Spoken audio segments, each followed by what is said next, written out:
Episode 1. The Warning.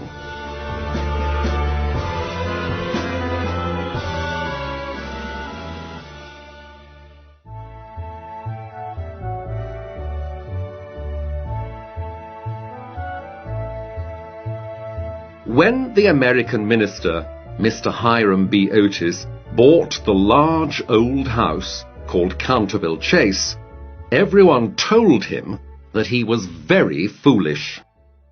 Even Lord Canterville, who wanted to sell the house, tried to tell Mr. Otis that it was a mistake to buy it. "I must be honest with you, Mr. Otis," said Lord Canterville. "There is something very strange about this house. My family and I don't stay here very often." "But what is so strange about the place?" asked Mr. Otis.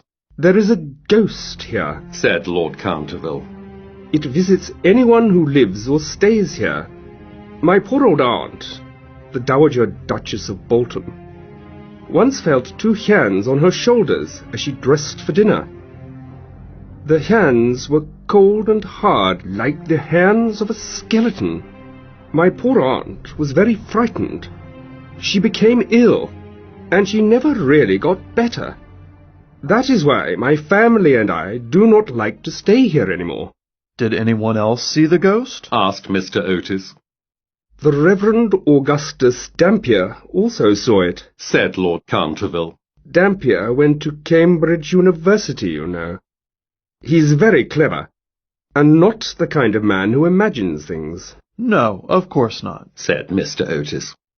"After the terrible thing that happened to my dear aunt, most of our servants left the house and didn't want to come back here to work. My poor wife, Lady Canterville, could not sleep at night.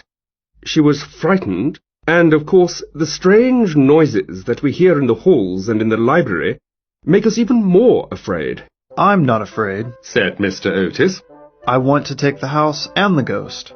I come from a modern country, where we have everything that money can buy. There is nothing in Europe that we don't have in America. If there were ghosts, we would have some too. And there are no ghosts in America, you know." Lord Canterville smiled. "I'm afraid that the ghost is real," he said. "It is more than 300 years old, for members of my family first saw it in 1584.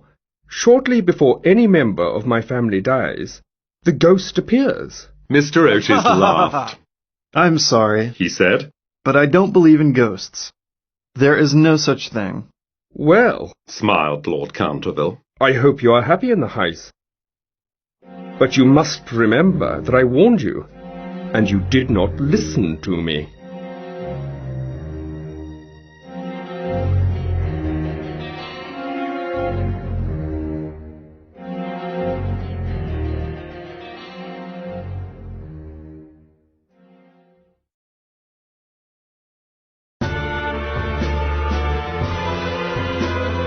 Episode 2. Blood in the Library.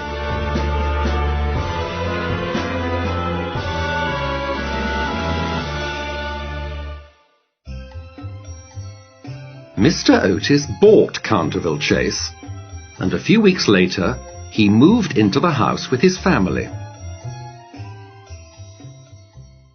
Mr. Otis's wife, Lucretia, was a handsome woman and was always in good health. Their eldest son, whose name was Washington, was a fair-haired, good-looking young man. His sister Virginia was 15. She was slim and beautiful, with large blue eyes. After Virginia came the twins, who were lovely little boys, but they liked to play tricks on people. It was a lovely July evening. The family enjoyed the evening sun as they travelled towards the house. However, as they got near to Canterville Chase, the sky became dark and big drops of rain began to fall. An old woman stood in front of the house. Her name was Mrs. Umney, and she was the housekeeper at Canterville Chase. "Welcome to Canterville Chase," she said. I have tea ready for you in the library. The family followed her through the large hall into the library. The library was a long room with a large stained glass window at one end. There was a dark red stain on the floor near the fire. Something has been spilt here, said Mrs. Otis. Yes, madam. Mrs. Umney said quietly. That is blood. How horrible! Cried Mrs. Otis. I don't want blood on my floors. Mrs. Umney smiled. That is the blood of Lady Eleanor de Canterville. Her husband, Sir Simon de Canterville, murdered her there in 1575. Sir Simon disappeared suddenly 9 years later. No one ever found his body, but his ghost haunts this house. No one can clean the blood from the floor. That's silly, cried Washington. I can clean it up right now with Pinkerton's stain remover. He took a small black stick from his pocket and rubbed at the stain with it. The blood quickly disappeared. You see? He cried. I knew Pinkerton could do it. Just then a terrible flash of lightning lit up the room, and there was a loud crash of thunder. Mrs. Umney fell to the floor. What terrible weather they have in this country, said Mr. Otis. My dear Hiram, cried Mrs. Otis. What can we do with a woman who faints? We can take money from her wages every time she faints, said Mr. Otis. When Mrs. Umney heard this, she sat up. She was very unhappy. You must not make the ghost angry, sir, she said. Terrible things happen in this house. But Mr. Otis and his wife were not afraid. We don't believe in ghosts, Ghosts, they said. But we would like some tea.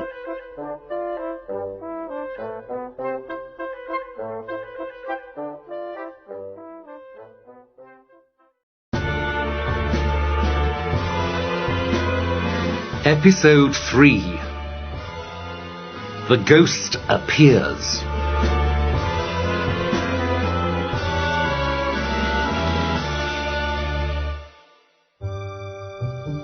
The storm continued all night long, but nothing strange happened, and the family slept quite well.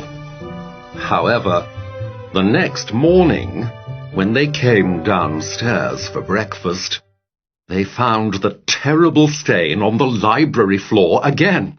I don't believe it, said Washington. It must be the ghost. He rubbed at the stain a second time, but the next morning it appeared again. That night, Mr. Otis locked the library and took the key to bed with him, but the stain was there again the next day. The whole family were now quite interested. Even Mr. Otis began to think that there might be a ghost at Canterville Chase, and that night he became completely sure. It was a warm and sunny day, and in the evening, when it was cool, the family went out for a drive. They came home at 9 o'clock and had a light supper. They talked about famous actresses and actors, and about the foods they missed from America that they could not get in England. They did not talk about ghosts at all, and no one mentioned Sir Simon Canterville. At 11 o'clock, the family went to bed. By 11:30, everyone was asleep, and the house was dark. But suddenly, a strange noise woke Mr. Otis. The noise came from the hall outside his bedroom and sounded like the clank of metal. Mr. Otis got up, lit a candle, and looked at the clock. It was exactly 1 o'clock. He felt very calm and was not at all worried. He could still hear the strange noise, and now he could also hear footsteps. Mr. Otis took a small bottle from the table next to his bed. He opened his bedroom door and saw a terrible sight. There was an old man in the hall with red eyes and long grey hair. His clothes were old, dirty and torn, and there were chains around his wrists and ankles. My dear sir, said Mr. Otis. Your chains are making a terrible noise. You really must oil them. He showed the man the small bottle. This is a bottle of Tammany Rising Sun Lubricator, he said. It's just what you need. Mr. Otis put the bottle of oil on a table near the ghost, then went back into his bedroom and fell asleep again.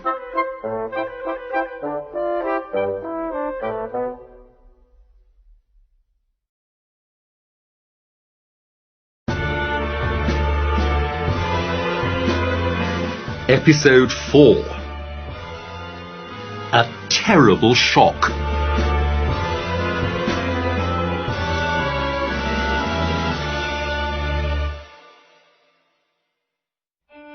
When Mr. Otis closed his bedroom door, the Canterville ghost stood still for a minute.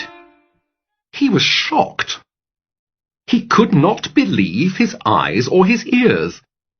He picked up a bottle of oil and threw it onto the floor. He ran down the hall, making a terrible sound. However, as he got near the top of the stairs, a door opened and 2 little boys appeared. They laughed and whispered to each other. Suddenly, they threw a large pillow at the ghost's head. Take that, you silly ghost! Shouted the twins. The ghost disappeared from the hall in a flash of green light. The house became quiet, and the twins went back to bed. The ghost found a quiet room in the house and stopped to think.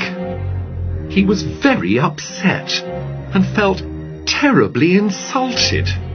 How could these people be so rude to him? Why weren't they afraid of him? The ghost was more than 300 years old. He was terrible to look at, and he frightened everyone who saw him. The ghost thought of the Dowager Duchess, who became ill after he put his hands on her shoulders. He thought of the 4 servants, who went mad when he smiled at them in one of the bedrooms. Then he thought of the Reverend Augustus Dampier, who needed a doctor after he blew out his candle in the hall one night. Also, there was old Madame de Tremouillac, who was ill in bed for 6 weeks after she saw him sitting in her armchair reading her diary. He remembered all the people who had seen him at Canterville Chase and how frightened he had made them. He felt very proud. He was the Canterville ghost. He was famous all over the country. No one wanted to see him or to be in the house he haunted. And now, some foolish Americans were here. They gave him oil for his chains and threw pillows at his head. This is terrible, thought the ghost. People should not treat ghosts in this way. They should shake and scream. They should run and hide. They should leave Canterville Chase and never come back. The ghost decided that it was time to teach the Otis family a lesson. He wanted revenge, and he wanted to make them afraid. For the rest of the night, the ghost thought and planned until he had the perfect idea for revenge.